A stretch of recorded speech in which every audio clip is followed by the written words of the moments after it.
दोस्तों अगर आप विराट कोहली को एक अच्छा खिलाड़ी मानते हैं तो वीडियो को लाइक जरूर कीजिएगा।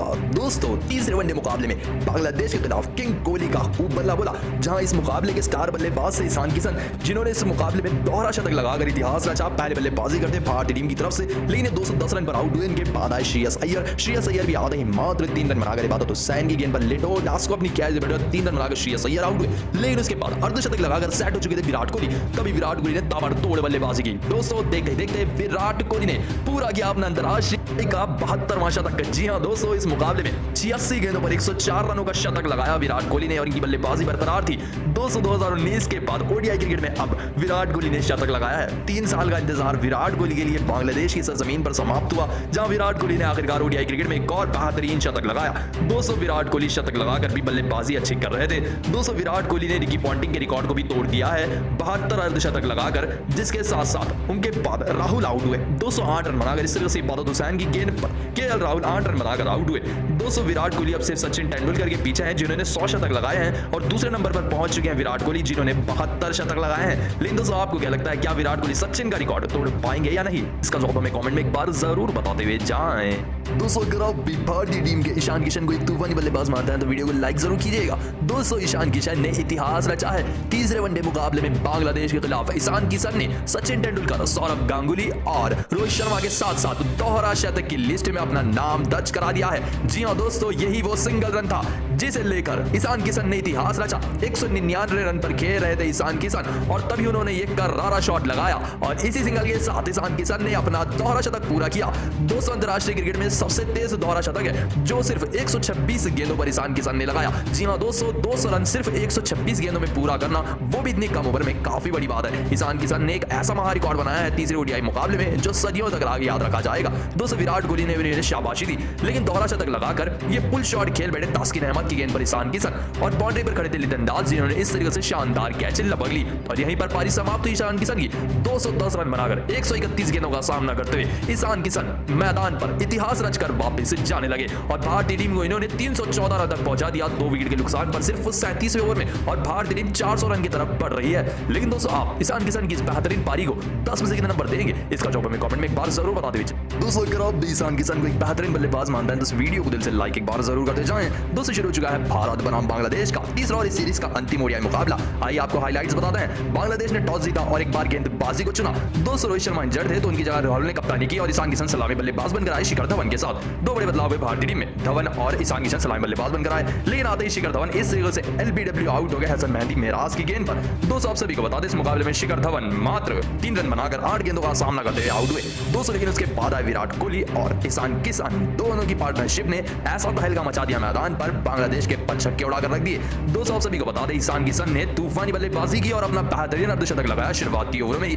दोस्तों इन्होंने ओडीआई मुकाबले को टी20 से भी खतरनाक तरीके से खेला, लेकिन उसके बाद भी इनका बल्ला रुका नहीं। चौके पे चौका, छक्के पे छक्का लगाते जा रहे थे ईशान किशन। दोस्तों चौके जितने छक्के लगाए ईशान किशन ने इस तूफानी मुकाबले में, बल्लेबाजी के लिए पिच थी। ईशान किशन ने तूफानी चौके पे चौका, छक्के पे छक्का लगाया और हर बांग्लादेश के गेंदबाज को टिकने नहीं दिया मैदान पर और शतक जड़ दिया। जी हां दोस्तों, बांग्लादेश के खिलाफ अपना पहला ओडीआई शतक लगाया ईशान किशन ने, वो भी सिर्फ 85 गेंदों में। ओडीआई मुकाबले में टी20 से भी खतरनाक बल्लेबाजी की ईशान किशन ने, लेकिन इनका बल्ला शतक लगाने के बाद भी नहीं रुका। देखते ही देखते ईशान किशन ने और तूफानी शॉट्स लगाए और 150 रन का आंकड़ा भी पार कर लिया। अब ईशान किशन की नजरें 200 के ऊपर थी। 200 उनका साथ दे रहे थे विराट कोहली। दोस्तों इन्होंने भी तूफानी बल्लेबाजी की और अर्धशतक लगाया, लेकिन इस मुकाबले के स्टार बल्लेबाज रहे ईशान किशन, जिन्होंने दोहरे शतक की शानदार पारी खेली और भारतीय टीम को 200 के 75 के पार पहुंचाया सिर्फ 30 ओवर में। दोस्तों इन दोनों की बल्लेबाजी ने भारतीय टीम को इस मुकाम पर पहुंचा दिया कि 400 का टारगेट भारतीय टीम दे सकती।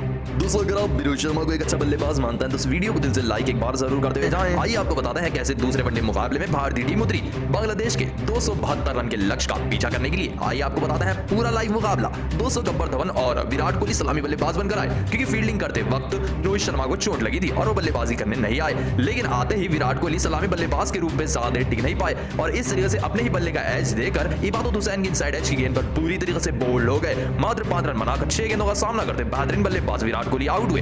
दोस्तों इनके ठीक बाद गब्बर धवन भी वही गलती कर बैठे, बाउंसर गेंद पर अपने बल्ले का इस तरीके से एज दे बैठे और सामने खड़े मेहंदी हसन ने इस तरीके से सामने ही कैच पकड़ ली। धवन भी मात्र 8 रन बनाकर 10 गेंदों का सामना करते अपनी बड़ी विकेट गवा बैठे। 202 बड़ी विकेट चली गई थी, 35 रन स्कोर हो चुका था भारतीय टीम का। तभी वाशिंगटन सुंदर ने भी बड़ी गलती कर दी, शाकिब अल हसन की इस गेंद को सामने ढकल दिया, लेकिन सामने ही खड़े थे लिटन दास, जिन्होंने इस तरीके से शानदार कैच लपक ली, जिसके चलते वाशिंगटन सुंदर भी मात्र 11 रन बनाकर 19 गेंदों का सामना करते हुए आउट हुए। 40 रन पर भारतीय टीम के 3 बड़े विकेट चले गए। मैदान पर बल्लेबाजी करने आए श्रेयस अय्यर। श्रेयस अय्यर से बड़ी उम्मीद थी क्योंकि ये काबिल बल्लेबाज है मध्यक्रम के भारतीय टीम के, और उनके साथ बल्लेबाजी करने आए केएल राहुल, लेकिन इन दोनों की पार्टनरशिप ज्यादा देर टिक नहीं पाई। दोस्तों मेहदी हसन की इस गेंद पर विकेटों के बीचों बीच एलबीडब्ल्यू आउट हो गए केएल राहुल। दोस्तों इन्होंने बिना कोई रिव्यू लिए ही पवेलियन का रास्ता चले गए। दोस्तों केएल राहुल 14 रन बनाकर 28 गेंदों का सामना करते अपनी बड़ी विकेट गंवा बैठे। दोस्तों लेकिन इसके बाद भी मैदान पर पहाड़ की तरह बल्लेबाजी कर रहे थे श्रेयस अय्यर। दोस्तों श्रेयस अय्यर एक लौते से बल्लेबाज थे जो अच्छी बल्लेबाजी कर रहे थे और लड़ाई कर रहे थे। देखते ही देखते श्रेयस अय्यर ने 59 गेंदों पर अपना तूफानी अर्धशतक पूरा किया तूफानी मुकाबले में। दोस्तों श्रेयस अय्यर का साथ दे रहे थे अक्षर पटेल। दोस्तों अक्षर पटेल ने भी शानदार साथ दिया श्रेयस अय्यर का। दोनों के बीच में 60 से ज्यादा रनों की साझेदारी हो गई और ऐसा लग रहा था कि ये दोनों ही बल्लेबाज भारतीय टीम की वापसी कराएंगे। दोस्तों केएल राहुल आउट होने के बाद भारतीय टीम की कोई भी विकेट नहीं ले पाई बांग्लादेश की टीम। दोस्तों श्रेयस अय्यर ने इस मुकाबले में एक अच्छी पारी खेली और भारतीय टीम को एक अच्छे टोटल तक पहुंचाया। अर्धशतक को श्रेयस अय्यर शतक में नहीं बदल पाए। दोस्तों श्रेयस अय्यर हसन मेहदी की इस गेंद पर सामने खड़े सीधा फील्डर के हाथों में गेंद मार बैठे और अपनी बड़ी विकेट गंवा बैठे। 82 रनों की शानदार पारी खेलकर 102 गेंदों में श्रेयस अय्यर आउट हुए। दोस्तों उनके बाद अच्छी साझेदारी निभा रहे थे अक्षर पटेल और देखते ही देखते अक्षर पटेल ने भी 50 गेंदों पर अपना तूफानी अर्धशतक पूरा किया, लेकिन ये भी वही गलती कर बैठे। अर्धशतक लगाते ही इबादत हुसैन की इस गेंद पर अपने बल्ले का एज दे बैठे और पीछे शाकिब अल हसन ने एक और शानदार कैच पकड़ ली। 2 गेंदों पर 2 सेट बल्लेबाज आउट हुए। दोस्तों उनके बाद शार्दुल ठाकुर आए। ये भी शाकिब की इस गेंद पर शॉट लगाने चक्कर में आगे आ बैठे और स्टंपिंग आउट हुए। शार्दुल ठाकुर भी 7 रन बनाकर आउट हुए। दोस्तों उनके बाद आए दीपक चहर। दीपक चहर भी आते ही पुल शॉट खेल बैठे और फील्डर के हाथों में मार बैठे। 11 रन बनाकर 18 गेंदों का सामना करते हुए दीपक चहर आउट हुए। दोस्तों चोटिल रोहित शर्मा को बल्लेबाजी करने आना पड़ा क्योंकि कोई बल्लेबाज नहीं था। 218 गेंदों पर 40 रनों की दरकार थी और अकेली लड़ाई लड़ने आए रोहित शर्मा, लेकिन जब तक रोहित शर्मा बल्लेबाजी करने आए तब तक काफी ज्यादा देर हो चुकी थी और भारतीय टीम के हाथों से मुकाबला निकल चुका था। दोस्तों आपको क्या लगता है, क्या भारतीय टीम इस साल T20 वर्ल्ड कप जीत पाएगी या नहीं? इसका जवाब हमें कमेंट में एक बार जरूर बताते हुए जाएं। दोस्तों अगर आप भी भारतीय टीम को एक अच्छी टीम मानते हैं तो वीडियो को लाइक जरूर कीजिएगा। दोस्तों समाप्त हो चुका है भारत बनाम बांग्लादेश का दूसरा ओडीआई मुकाबला और दूसरे ओडीआई मुकाबले के आखिरी ओवर में काफी ज्यादा रोमांच देखने को मिला, जहां आखिरी ओवर में बल्लेबाज से रोहित शर्मा और गेंदबाजी कर रही थी बांग्लादेश की टीम। दोस्तों रोहित शर्मा शुरुआत में इंजर्ड हो गए थे इस मुकाबले में, इसके लिए उन्होंने लास्ट में बल्लेबाजी की। दोस्तों आखिरी ओवर में भारतीय टीम को जीत के लिए 6 गेंदों पर 20 रनों की दरकार थी। रोहित शर्मा स्ट्राइक पर थे, गेंदबाज से मुस्तफिजुर रहमान और सिर्फ एक ही विकेट भारतीय टीम के पास थी। दोस्तों पहली गेंद की बात करें तो पहली गेंद जैसे ही मुस्तफिजुर रहमान ने रोहित शर्मा को रखी तो रोहित शर्मा एक शॉट खेलने के चक्कर में मिस कर बैठे और पहली गेंद डॉट हुई, लेकिन उसकी अगली ही गेंद पर रोहित शर्मा ने सामने की तरफ गैप में गेंद को ढकेला, जिसके चलते आ गया बेहतरीन तरीके से एक चौका, जिसके चलते 4 गेंदों पर 16 रनों की दरकार थी। दोस्तों उसकी अगली ही गेंद पर एक और बेहतरीन तरीके से सामने का शॉट खेला रोहित शर्मा ने और ये भी गेंद गई सीधा बाउंड्री के पास चौके के लिए। 2 गेंदों पर 2 चौके आ चुके थे, लेकिन उसकी अगली गेंद वही दिशा में खेलने के चक्कर में मिस कर बैठे रोहित शर्मा, जिसके चलते अब 2 गेंदों पर 12 रनों की दरकार थी रोहित शर्मा को और 2 छक्के चाहिए थे।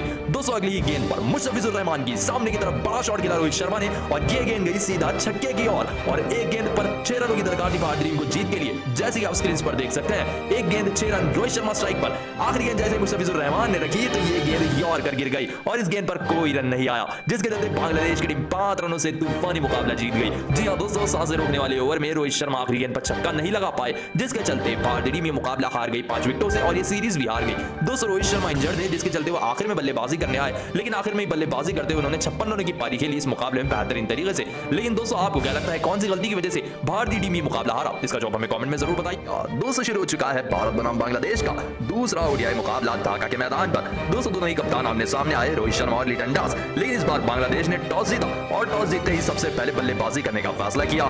दोस्तों लिटन दास और अमानुल हक सलामी बल्लेबाज बनकर आए, लेकिन दोनों के बीच में शुरुआत फिर से खराब रही। सिराज ने आते ही इस तरह से एलबीडब्ल्यू आउट करा दिया अमानुल को। दोस्तों इन्होंने रिव्यू लिया, लेकिन रिव्यू में भी गेंद सीधा स्टंप्स पर लग रही थी और ये रिव्यू से भी बच नहीं पाए। दोस्तों अमानुल हक मात्र 11 रन बनाकर 9 गेंदों का सामना करते आउट हुए। दोस्तों इनके बाद बल्लेबाजी कर रहे थे लिटन दास और शांतो, लेकिन उसके ठीक बाद इस तरीके से हो गए बोल्ड लिटन दास मोहम्मद सिराज की गेंद पर 7 रन बनाकर। लिटन दास कप्तान बांग्लादेश के 7 रन बनाकर सिराज के हाथों आउट हुए। दोनों ही सलामी बल्लेबाज पवेलियन में थे, उतने में ही उमरान मलिक ने इस तरीके से क्लीन बोल्ड कर रख दिया शांतो को। 21 रन बनाकर उमरान मलिक के शिकार हुए शांतो 35 गेंदों का सामना करते हुए। दोस्तों शांतो तीसरे नंबर के बल्लेबाज से और तीनों ही बल्लेबाज पवेलियन में चले गए। दोस्तों उनके बाद आए शाकिब, लेकिन ये भी वाशिंगटन सुंदर की इस गेंद को पढ़ नहीं पाए, बल्ले का ऐसे बैठे, पीछे गब्बर शिखर धवन ने शानदार कैच लपक ली। सबसे बड़ी विकेट मिली भारतीय टीम को शाकिब की, 8 रन बनाकर 20 गेंदों का सामना करते साकिब अल हसन आउट हुए।